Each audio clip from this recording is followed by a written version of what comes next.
Good morning, guys. Tingnan nyo guys ang Subic. Daming bahay mga bundok malapit na maging Baguio.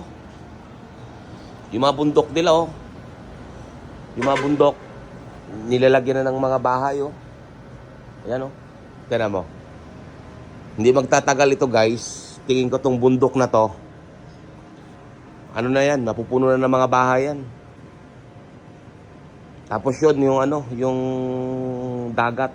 Nandyan nakaparada yung mga yung mga barko ng Amerikano. Dyan, dito sa may left side. Tapos yun barko, laki. Tapos yung pinaka-downtown ng Subic, nandoon sa marami na yun Yan pakita ko sa inyo.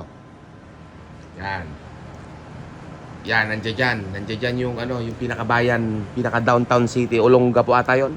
Hindi ko alam, basta doon kami galing kagabi. Doon sa parte na yon. Tapos itong parte na to, napansin ko lang hanggang doon. Yung bundok hanggang doon. Yung mga bahay nasa nasa bundok na, unti-unti nang tumataas. Kaya hindi magtatagal to, tingin ko mapupuno na ng bahay ito. Kasi may ginagawang daan doon yun paakyat ng bundok. Ayun yun.